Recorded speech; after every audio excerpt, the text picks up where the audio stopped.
Si vous avez des questions à mon nom par Twitter, préparez-vous. J'ai un spécialiste des assurances à propos du froid en direct au téléphone. Donc n'hésitez pas, par Twitter à mon nom, vous pouvez poser des questions que je lui transmets sur tout ce qui est assurance, de dégâts, etc. Ou bien par le SMS 6 20 30 sur votre téléphone portable. Vous composez le 6 20 30, il faut écrire le mot info, votre question, votre prénom, 35 centimes de surcoût. Car on aborde maintenant cette question qui peut vous concerner, donc la vague de froid, les assurances en cas de dégâts, une canalisation qui éclate, un scooter qui glisse sur le verglas, etc. Bonjour Arnaud Giraudon. Bonjour. Président fondateur de A comme assurance.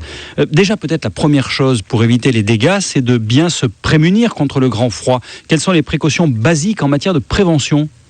Alors mieux vaut prévenir que guérir, en effet. Et dans le contexte de froid que nous vivons actuellement, il faut déjà penser à prévenir les risques de canalisation qui éclatent. Première chose à réaliser, c'est protéger son compteur, par exemple avec une simple couche d'isolant, les canalisations du froid, mais aussi, quand on s'absente de son logement, positionner le chauffage en hors-gel plutôt que de le couper.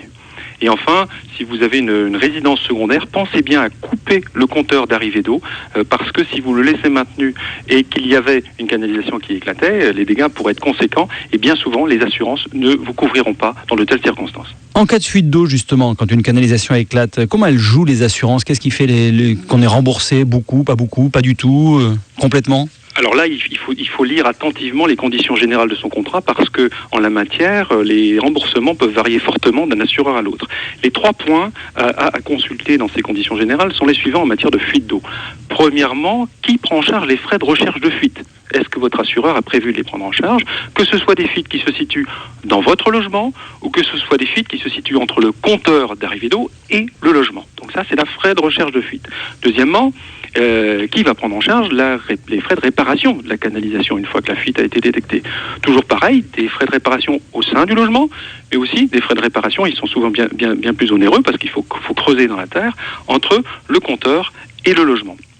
Et puis dernier point à regarder dans votre contrat d'assurance, est-ce que s'il y a une fuite que vous n'avez pas détectée tout de suite, vous allez avoir une surconsommation d'eau. Et bien souvent, c'est la facture d'eau qui va servir d'alerte. Et cette surconsommation peut être significative. Et donc des contrats assurent ou pas la prise en charge, souvent jusqu'à un plafond de quelques centaines d'euros, lié à cette surconsommation d'eau. Dans un logement en location, quelle assurance faut-il activer ? Le propriétaire ou le locataire ? Alors, effectivement, les répartitions des rôles varient selon que vous êtes propriétaire ou locataire. Donc, je rappelle qu'il est obligatoire d'être assuré par une multirisque habitation si on est locataire. On n'est pas obligé de le faire quand on est propriétaire.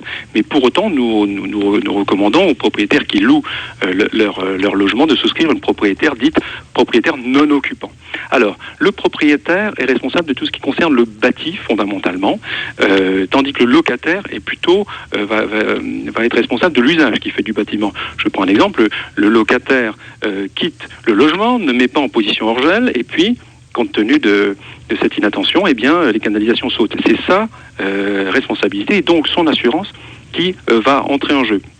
À l'inverse, le propriétaire n'a pas isolé des canalisations qui se retrouvaient dans un garage et qui dès lors ont éclaté à cause du froid.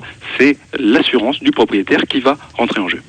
Merci pour ces précisions Arnaud Giraudon. Je rappelle que vous êtes président fondateur de A comme assurance.